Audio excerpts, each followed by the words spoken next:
Olá pessoal, eu vou falar um pouco sobre os estudos culturais britânicos, a princípio, mas indo em direção às suas reverberações, que incluem os estudos culturais latino-americanos, e dentro das figuras dos estudos culturais britânicos, eu vou abordar com certa ênfase Stuart Hall, que é o autor ao qual eu mais detive atenção ao longo da minha trajetória de estudo, dentre os autores relacionados aos estudos culturais.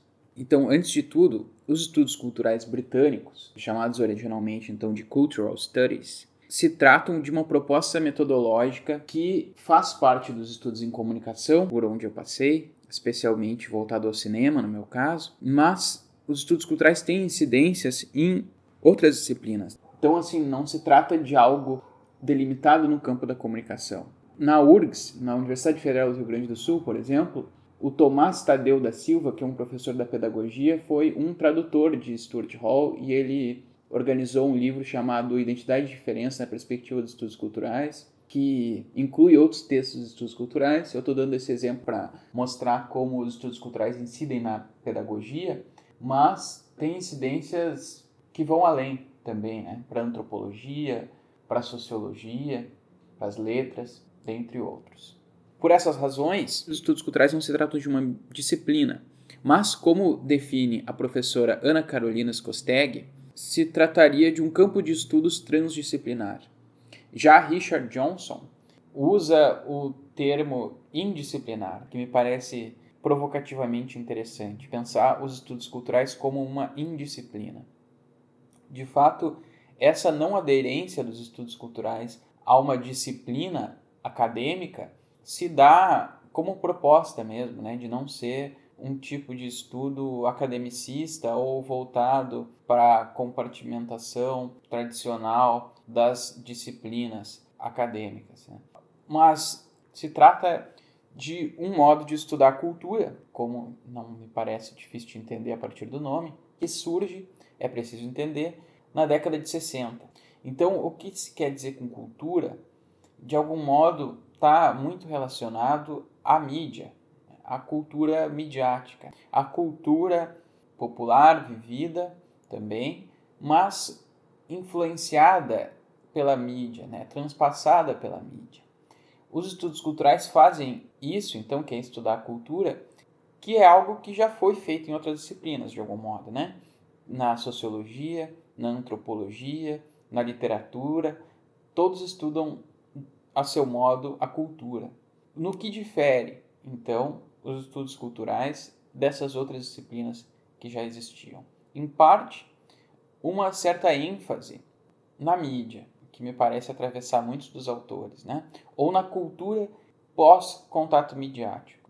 É preciso ter em mente que os estudos culturais, por envolverem uma gama ampla de autores e por não envolverem uma bibliografia fixa que transpasse esses autores, e por se tratar mais de uma perspectiva, portanto, do que de uma metodologia propriamente, os estudos culturais envolvem uma série de publicações, algumas mais, algumas menos interessantes, e com vieses diferentes, né? Isso se deve, em parte, também a não ser um campo de pesquisas exatamente acadêmico. Então, há muitos estudos relacionados, enfileirados no que se chama estudos culturais. Até porque a incidência dos estudos culturais é transnacional, né? E isso principalmente a partir das décadas de 70, 80, 90. Muitos dos autores dos estudos culturais foram então mobilizados em diferentes partes do globo por diferentes pessoas, múltiplos programas de pesquisa em múltiplas disciplinas, né? Então há na história dos estudos culturais uma grande abertura, né? Que de algum modo é favorável porque é criativa e porque há uma certa maleabilidade nos modos de pensar dessa perspectiva, o que ela suscita, né? E por outro lado, corre-se o risco de uma espécie de abertura ampla demais. Mas isso se trata de que fazer certas generalizações sobre os estudos culturais incorre sempre em precisar ter em vista que nem sempre, né? Especialmente então se tratando dessa perspectiva que, como eu falei, a partir das décadas de 70, 80, se globalizou e poderia se dizer perdeu, em muitos casos, até um centro crítico que foi formador, mobilizador mesmo, do que foi, nos seus primeiros momentos, a perspectiva dos estudos culturais. Se tratou, na década de 60, como eu falei, de uma perspectiva que surgiu no CCCS, no Center for Contemporary Cultural Studies, Centro para os Estudos Culturais Contemporâneos, na Universidade de Birmingham, na Inglaterra. E, nesse contexto, houveram 3 autores fundadores, o Edward Thompson, Raymond Williams e Richard Hogarth. Enquanto eu estava no mestrado em Sociologia, eu publiquei uma resenha de um livro do Eric Neville chamado Introdução aos Estudos Culturais, cujo link eu estou deixando aqui na descrição do vídeo, e que se trata de um texto já introdutório, então a resenha já é um texto curto, que pode ser muito complementar ao que eu estou dizendo nesse vídeo. Esse livro, Introdução aos Estudos Culturais, ele tem algo de interessante que ele não é escrito por um autor exatamente filiado aos estudos culturais, então ele tem uma espécie de distanciamento. É um autor mais, eu diria, voltado a um campo de estudos marxista. Há uma diferença entre o modo como uma série de marxistas pensaram a cultura e como os estudos culturais pensaram a cultura. Especialmente após as décadas de 70, 80, quando os estudos culturais se globalizaram. E, penso eu, surgiram ali algumas tendências dentro dos estudos culturais, após a década de 80, que se voltaram às questões do pós-moderno e que se voltaram muitas vezes à moda, à publicidade, e perderam um centro crítico marxista que esteve presente na origem dos estudos culturais. Os estudos culturais sempre tiveram diferenças epistemológicas ou de abordagem em relação a Marx ou a certos marxismos, embora houvesse no início dos estudos culturais, eu diria, uma vocação crítica inspirada no marxismo, que se volta à libertação dos povos, que se volta à capacidade crítica e política das classes populares e etc. Então, essa vocação crítica de inspiração marxista que esteve nos estudos culturais nos seus primeiros momentos, nem em todos os usos dos estudos culturais perseverou, prosseguiu. Então, nesse livro, Introdução aos Estudos Culturais, essa crítica é feita e me parece uma crítica pertinente. Existe um autor que também é um comentador dos estudos culturais, que é o Eduardo Restrepo, e que diz que os estudos culturais têm como uma espécie de centro um contextualismo radical. E isso me parece uma definição interessante, produtiva, do que os estudos culturais fazem, Porque, em parte, onde os estudos culturais diferem do marxismo, se trata de que, para Marx, como Marx é um materialista, a cultura estaria na superestrutura da sociedade, assim como o Estado, a lei, a moral, etc. E a infraestrutura da sociedade seriam as relações de produção, o capitalismo, a materialidade do mundo. Se Marx é um materialista e um economista, ele está interessado sobretudo na infraestrutura. E a superestrutura, na qual se inclui a cultura, seria uma decorrência dessa infraestrutura.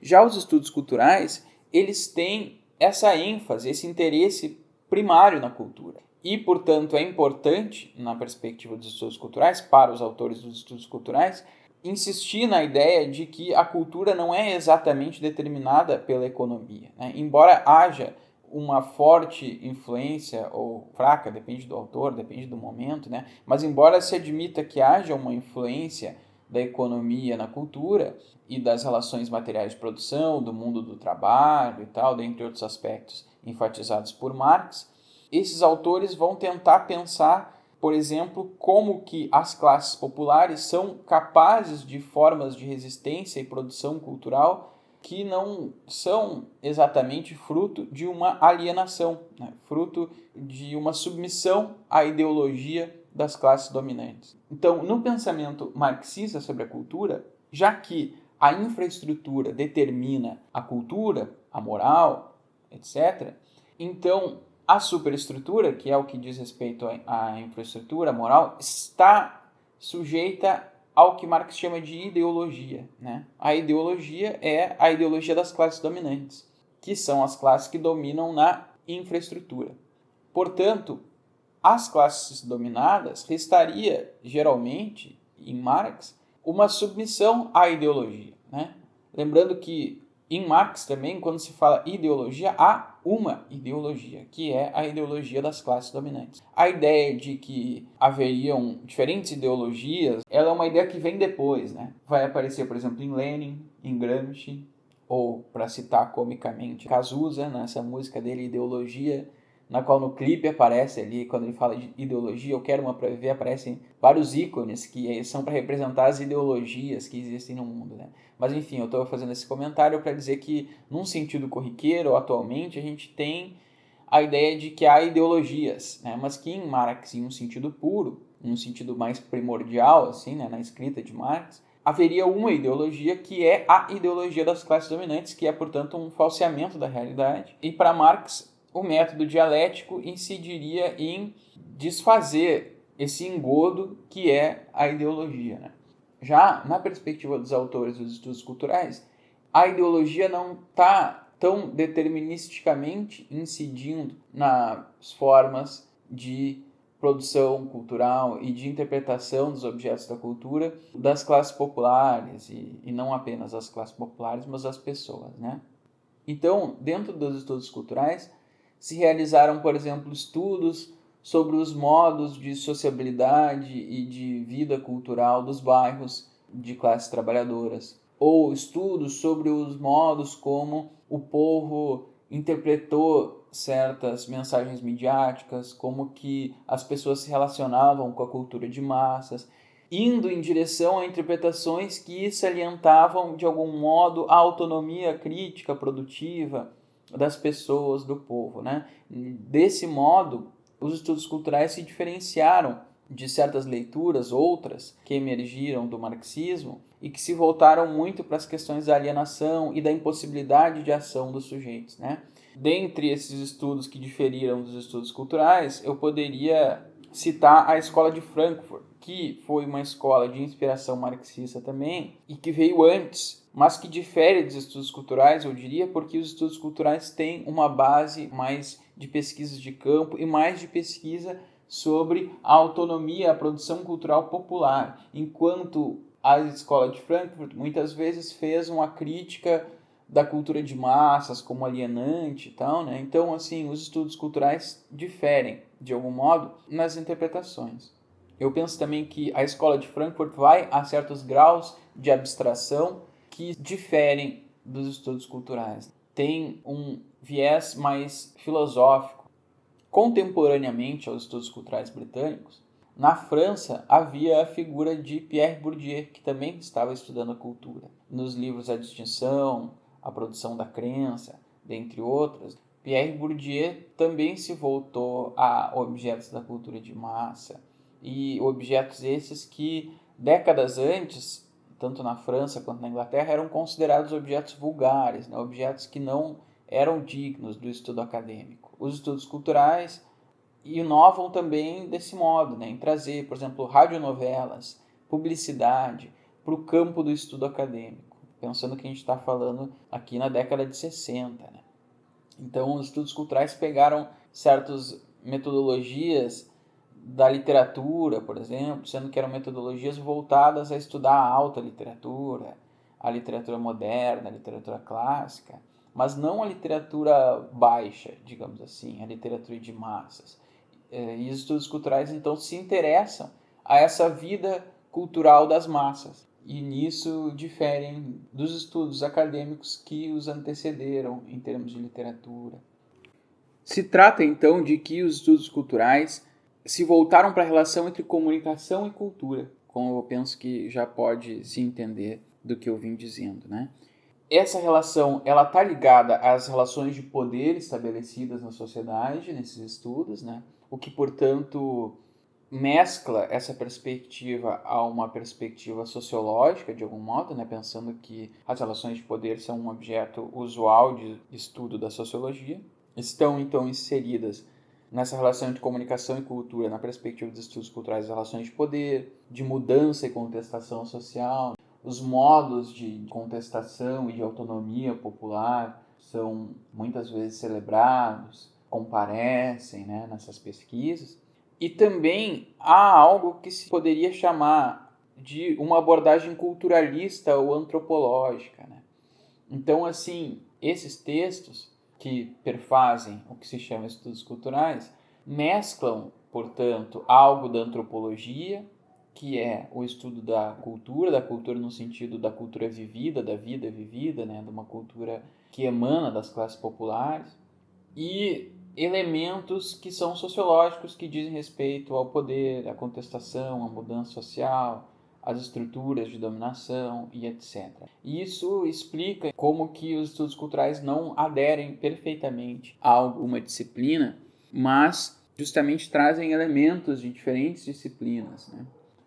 Penso que é uma generalização possível sobre os estudos culturais, sobre o que eu conheço desse campo, pelo menos, né? Tendo em vista assim, que há um grande número de estudos que podem ser ditos como constituindo os estudos culturais, ou que se afirmaram como constitutivos, como parte dos estudos culturais, mas do que eu conheço pode-se dizer que é uma perspectiva avessa aos determinismos, né?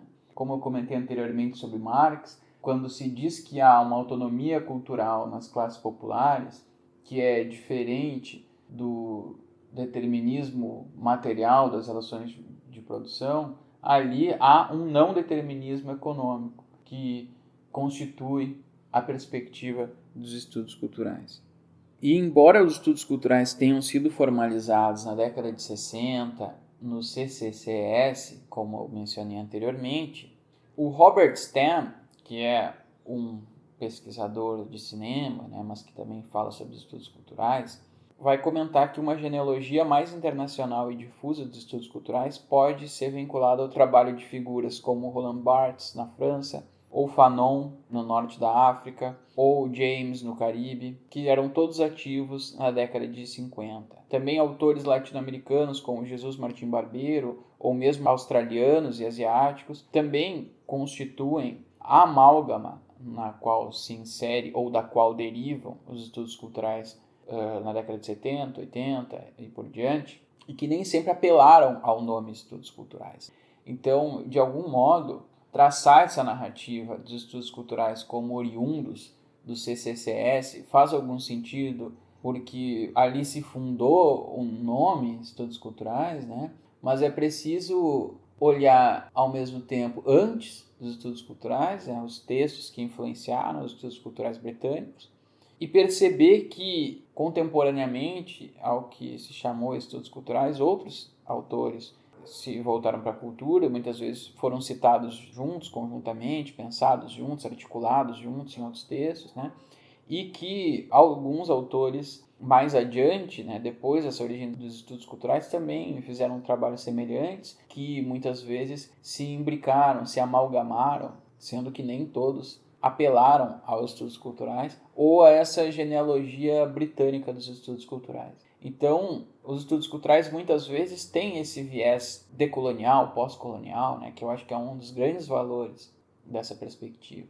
E se torna paradoxal, de algum modo, né, o fincamento dessas raízes justamente num contexto britânico, que é um contexto imperial. Mas, ao mesmo tempo, evidentemente, os estudos culturais não surgem de uma perspectiva imperial, mas justamente de uma perspectiva popular.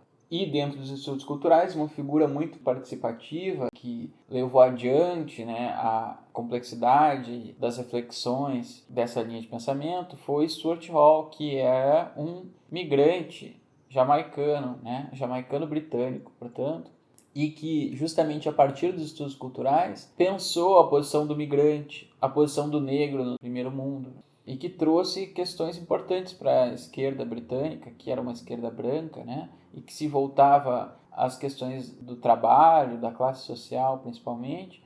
Então ali Stuart Hall ajudou a inserir, por exemplo, questões como raça, como colonialidade, que são questões que servem para fazer essa crítica justamente, né, a gente poderia dizer, dessa matriz britânica dos estudos culturais. Essa matriz britânica ela é justa se a gente pensar em uma Inglaterra pós-colonial, né? Atravessada por outros sujeitos, mas ao mesmo tempo é sempre fundamental ter em vista como que a perspectiva dos estudos culturais não se radicou apenas à Inglaterra, mas que sofreu grandes contribuições, por exemplo, dos estudos de subalternidade na Índia, através de autores como Gayatri Spivak, no seu famoso Pode o Subalterno Falar, ou Ranajit Guha, ou então Dipesh Chakrabarty, no seu livro Provincializar a Europa, o pensamento pós-colonial e a diferença histórica. Então, desses textos dos estudos culturais se desdobra algo que veio a ser o pós-colonial, mais descentrado da Inglaterra, do Reino Unido, e uma espécie de relação com as contribuições de autores de lugares do terceiro mundo, dentre os quais uma série de indianos que são interessantes.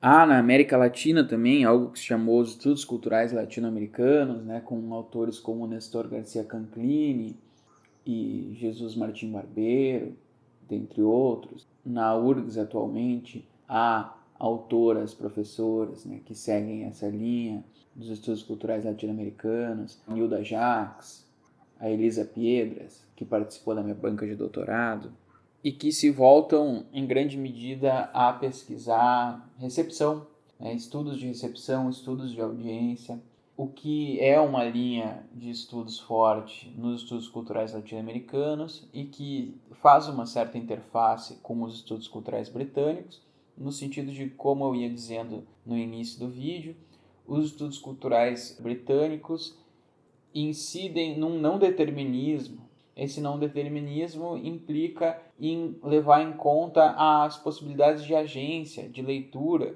do público sobre as mensagens, né? A entender que as mensagens não têm um efeito determinista sobre o público, né? Que o público não é uma massa homogênea que recebe as mensagens passivamente. Os estudos culturais vão trazer um entendimento das linhas de força que incidem na constituição do sujeito. Então, muitas vezes, estão atravessados por questões de raça, questões de gênero, sexualidade, de colonialidade, dentre outras diferenças. Então, é uma perspectiva que, para pensar a cultura, traz uma multiplicidade de linhas de força em jogo, né? Em certos contextos. Traz um contextualismo radical, né? Como eu falei antes com o Eduardo Restrepo, que eu acho que essa é uma boa definição que ele dá do que faz os estudos culturais, o contextualismo radical. Então, há uma série de linhas de diferença em jogo e o contexto trazido também para a análise. Isso difere, portanto, de uma leitura marxista, porque me parece no marxismo a questão se volta excessivamente para a economia e, pelo menos assim, na elaboração de Marx, não estão cantadas diferenças como as raciais, ou elas pelo menos não assumem um papel de primeira escala, né? Evidente, Marx estava fazendo outra coisa. Marx estava pensando em outro processo. Marx é uma pessoa, teve um tempo de vida limitado, como todas as pessoas, estava buscando responder um outro problema. Então, quando eu digo isso, não é uma crítica ao pensamento de Marx, né, mas é entender as diferentes metodologias, as diferentes perspectivas, e elas se complementam e, de algum modo, sem Marx, os estudos culturais não seriam o que foram também, né? É justamente por fazer uma diferença em relação ao pensamento de Marx que eles são tributários também. Muitos autores estão citando Marx, né? E ao fazer essa crítica, de algum modo também se faz uma continuidade da caminhada, né, do pensamento. É um autor que é citado por Stuart Hall, entre outros. Então, assim, é evidente que não dava para se esperar de Marx tudo, ou a resposta definitiva interseccional de todos os problemas, mas que os estudos culturais trazem certo legado de Marx e vão parar lá na frente também para responder outras perguntas da cultura, já que, evidente, como a gente percebe ao ler Marx, a cultura não é a questão de Marx, né? Então, essa seria uma diferença, né? Comparece, portanto, nos estudos culturais o pensamento sobre classe, muitas vezes, né? Mas essa classe está ligada a uma série de outros marcadores de diferença, geralmente. A partir dos estudos culturais é possível fazer tanto uma leitura analítica do material midiático, quanto uma leitura das leituras, né? Como eu falei anteriormente, sobre o que fazem os estudos culturais latino-americanos, os estudos de recepção, né? Inclusive, Stuart Hall tem um texto famoso, que é o Encoding Decoding, que diz respeito justamente a isso, né? Aos processos de subjetivação, de interpretação das mensagens, o que já indica essa vocação dos estudos culturais, de um modo geral, sejam britânicos ou latino-americanos, a pensar os modos de recepção, o que se relaciona, como eu ia dizendo, à autonomia cultural interpretativa das classes populares. Essa ideia de uma autonomia cultural interpretativa das classes populares também se relaciona à colonialidade, ou seja, a colonialidade, que é um advento das potências imperiais do primeiro mundo, como a França, a Inglaterra, os Estados Unidos, de algum modo, implica na expectativa, na tentativa, historicamente perceptível, de colonizar os espaços, corpos e mentes dos povos do terceiro mundo, né? Mas os estudos culturais muitas vezes estão interessados em como que a cultura do terceiro mundo resiste, né? E inventa outras formas, né? Principalmente tendo em vista o contexto de emancipação desses povos do terceiro mundo, né? A Argélia, a Índia, que foram se emancipando no século XX, né? E entender essas formas de emancipação e como que elas se relacionam à cultura, como que elas se relacionam aos processos de representação de si, né? E de desenvolvimento de uma cultura que não é colonial, eventualmente é contra-colonial, mas muitas vezes também dá prosseguimento aos aspectos coloniais, né? As interpretações variam dependendo do objeto, dependendo do autor. Muitas vezes os estudos culturais também se interessaram pelos movimentos políticos, né, como o feminismo, os movimentos negros, camponeses, urbanos, mesmo as subculturas como o punk. Um conceito importante também nos estudos culturais é a categoria de identidade, que comparece bastante, mas que me comparece de uma maneira interessante porque é uma identidade não essencializada, né? Então, por exemplo, em Stuart Hall, a identidade aparece como um processo de identificação, um processo ativo, né, que envolve agência, que envolve algo que não está dado de antemão, né? Não uma identidade que emerge do interior do sujeito, mas uma identidade que é cultural, que se dá na relação com o outro, com a cultura, com o contexto. Então, o Stuart Hall é um autor que está muito interessado na constituição das identidades, em como que as identidades são, porventura, lugares de produção de poder, né? Lugares de negociação com o outro. Algumas autoras que pensam a identidade também, em certa correlação com o Stuart Hall, que são autoras que eu acho interessantes, são a Catherine Woodward e a Aftar Bra. A Catherine Woodward foi traduzida pelo Tomás Tadeu da Silva, que é um autor que eu já citei, né? E ela tem esse texto Identidade e Diferença, uma introdução teórica e conceitual, um texto que é fácil de ler, eu considero. E tem a Aftar Bra, que tem um texto que eu acho muito bom, que se chama Diferença, Diversidade e Diferenciação. Um pouco mais difícil de ler, talvez, mas que ajuda a compreender a constituição das identidades. E a Aftar Bra e o Stuart Hall, assim como a Catherine Woodward, todos insistem numa ideia de que a identidade não deve ser vista de um modo essencialista, ou seja, de que a identidade não é fixa, de que a identidade não está amarrada no interior do sujeito. Mas o Stuart Hall, por exemplo, ele vai falar que o sujeito da alta modernidade ele tem justamente uma identidade mais fluida do que nunca. Isso quer dizer, as pessoas do nosso tempo, né, que é um tempo altamente marcado pela mídia, e um tempo em veloz transformação tecnológica e de valores, é um tempo que implica em identidades em rápida, em constante transformação, né? Então, se a gente pensar, por exemplo, em um sujeito da Idade Média, que era um sujeito, imaginem comigo, por exemplo, se ele fosse filho de um sapateiro, ele provavelmente continuaria sendo um sapateiro. Os casamentos na Idade Média também eram para a vida inteira. A possibilidade de escolha política era nula, já que você seria governado por um rei, por alguém, um senhor feudal, ao qual tu não tem o direito de votar. A liberdade religiosa também era nula, né? Você era, de algum modo, obrigado a seguir o culto católico ou o culto local. Não havia a possibilidade de escolha, né? E a nossa vida hoje ela envolve uma série de escolhas que diferem, né, das sociedades tradicionais, né? Você pode escolher a sua sexualidade, a sua profissão, o lugar onde você quer morar, ou seja, você pode migrar pelo mundo com mais facilidade, né, com mais praticidade, com mais segurança. Tu pode escolher em quem tu vai votar, qual religião tu vai praticar, ou se hoje de noite eu vou comer um churrasco gaúcho ou um sushi ou comida indiana. Então, assim, a nossa vida é feita por uma multiplicidade de atravessamentos. É uma vida mais rápida, não no sentido de curta, mas de que as coisas acontecem em períodos menores de tempo. Muitas vezes as relações hoje são curtas, as relações de trabalho mesmo, né? Pensando que na década de 60, na década de 50, muitas vezes as pessoas passavam a vida inteira no mesmo emprego, numa mesma empresa, e que hoje isso é cada vez mais incomum. Então isso caracterizaria de algum modo esse sujeito da alta modernidade, que é o sujeito que comenta o Stuart Hall e que é esse sujeito que não tem essência, né? Essa ideia está presente em um livro do Stuart Hall, que foi traduzido para o português como A Identidade Cultural na Pós-Modernidade. É uma tradução infeliz, na verdade, já que, embora o Stuart Hall comente nesse livro, é um livro curto, sobre a ideia de pós-modernidade, o Stuart Hall nunca abraça essa ideia. O Stuart Hall prefere falar em uma alta modernidade, justamente porque ele vai dizer que o tempo que a gente vive, ele não supera a modernidade, mas sim ele acalenta certos processos que já estão na modernidade, né? Como essa aceleração, a desconexão e etc. Né? A globalização seria, portanto, uma alta modernidade, não uma pós-modernidade para o Stuart Hall.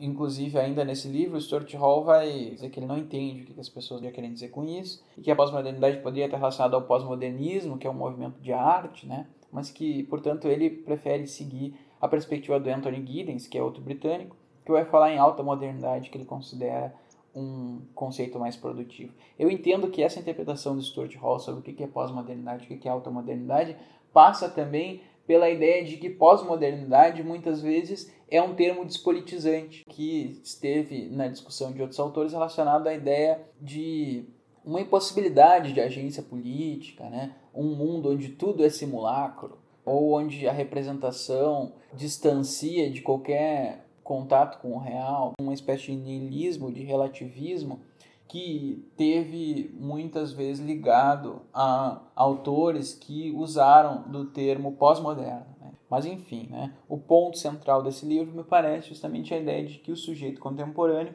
é um sujeito que não tem essência. Hoje eu tenho um certo distanciamento também dessa posição, porque me parece também uma posição muito cosmopolita, parece uma posição fundada em Londres, como foi de fato, mas que diz respeito às grandes capitais do mundo, a um certo mundo da alta modernidade, da pós-modernidade que seja, que é esse mundo acelerado, que é esse mundo globalizado, tal, mas que não é um mundo perfeitamente distribuído hoje, né? Penso que hoje há outros mundos que não esse. Nem todo mundo vivencia a alta modernidade do mesmo modo como o Stuart Hall descreveu. Mas é preciso dizer, essa ideia do não essencialismo comparece e é constitutiva da perspectiva dos estudos culturais.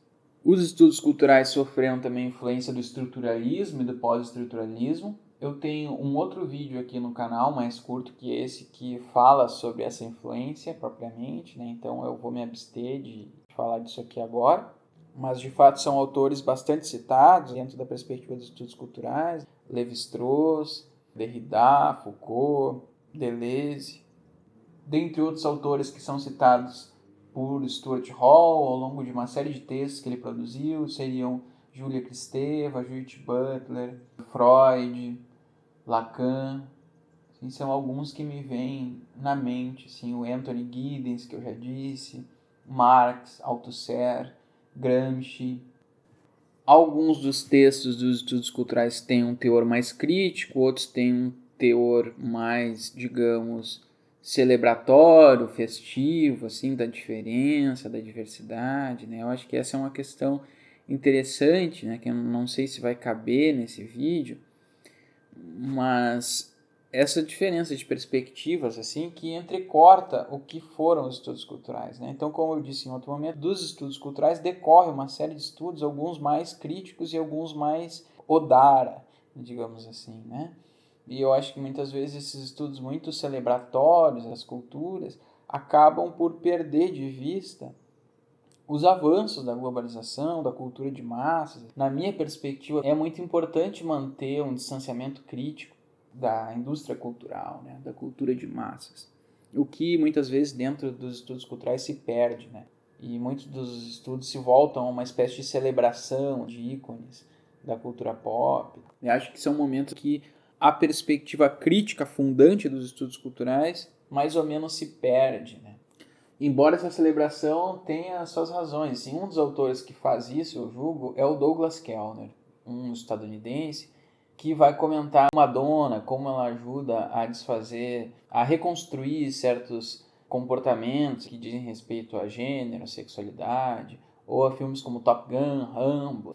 E eu penso que ele se afasta de algum modo de uma perspectiva muito marxista, de uma perspectiva crítica da mídia, né? Embora, claro, ele mantenha um teor crítico, mas tem algo que me interessa nesses estudos culturais, na sua gênese, que são uma influência maior da busca por algo do popular, né? E que eu acho que quando os estudos se voltam muito para o massivo, eles perdem esse do popular.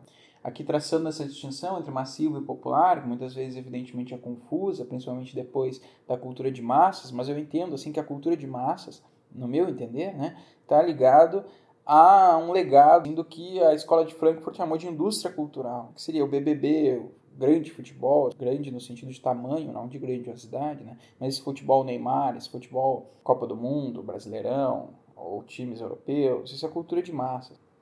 Influencers com milhões de seguidores, e a cultura popular estaria ligado, por outro lado, a algo que emana do popular, né? Futebol de campinho, aí sim, né? As crianças brincando na rua, samba, capoeira, o carnaval de rua, não o carnaval Rede Globo, né? Que ali já é cultura de massas.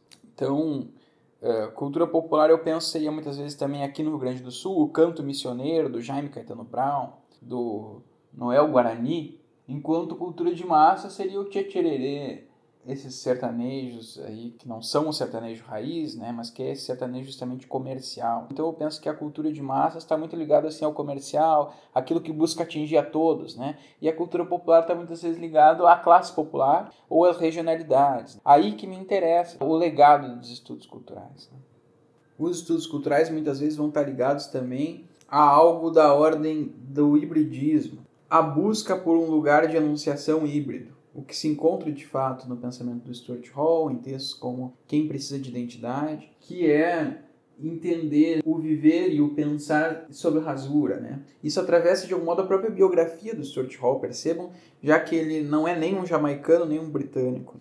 E atravessa o contexto pós-colonial, né? Que é o contexto que a gente vive, no sentido de que é um contexto de migrações aceleradas, né, e portanto de hibridismo acelerado, de questionamento das essências, né, muitas vezes porque esses sujeitos, como o Stuart Hall, um jamaicano, ao comparecer, ao viver na Inglaterra, tem que se reconstituir, né, vai constituir uma identidade híbrida, e que esse hibridismo também está atravessado em muitas outras expressões da vida contemporânea, né? Como muitas vezes em termos de sexualidade, na transexualidade. Então, assim, Stuart Hall, em Quem Precisa de Identidade, vai citar também os estudos da Judith Butler, da teoria queer, né?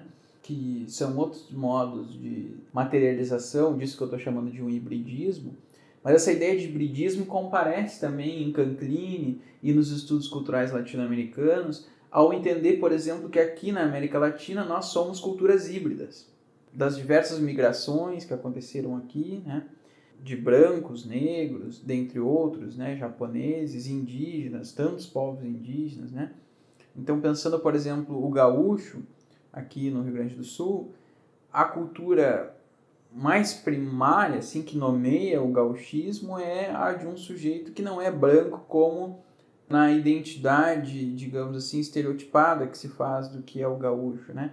Mas ele é justamente um mestiço, né? Com sangue indígena, com sangue negro, com sangue hispânico, português, né? E que depois, com as migrações italianas e alemãs, vem a se constituir ainda como um outro sujeito. Então essa ideia de hibridismo constitutivo da cultura e do sangue latino-americana, atravessada também pela mídia estrangeira, né? Que muitas vezes constitui as nossas sociabilidades há muito tempo, né? Somos colonizados pelo cinema, pela música estrangeira. Vai ver aí na rua mães e pais vestindo suas crianças de Minion, de Capitão América, etc. Né? Isso faz com que a nossa cultura seja uma cultura híbrida por excelência. Por exemplo, se a gente pensar qual é a essência da América Latina, é uma pergunta muito difícil, já que a essência talvez seja justamente essa hibridez, essa não essência. Mas o mesmo se vale, por exemplo, para a Inglaterra. Então, dessa perspectiva dos estudos culturais, a essência é uma narrativa, né? O Stuart Hall, eventualmente, também questiona essa ideia da Englishness, da inglesidade, né? Da suposta essência britânica, a qual os britânicos convocam para marcar uma diferença com os outros, mas justamente argumentando que essa ideia de essência ela é uma construção discursiva e que a ideia de amálgama é mais conforme o pensamento dos estudos culturais.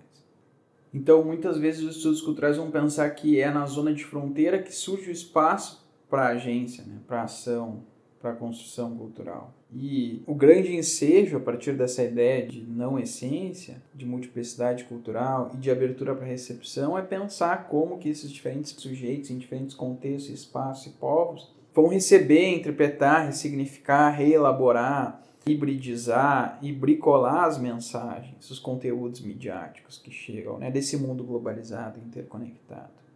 Enfim, fui nesse vídeo a muitos lugares e ainda falta muito a ser dito, mas penso que pode servir como uma boa introdução, uma contextualização do que faz, de onde vem e do que podem os estudos culturais britânicos. Também falei um pouco dos estudos culturais latino-americanos, das contribuições indianas com os estudos de subalternidade, com os estudos pós-coloniais e etc. Um grande abraço para todo mundo.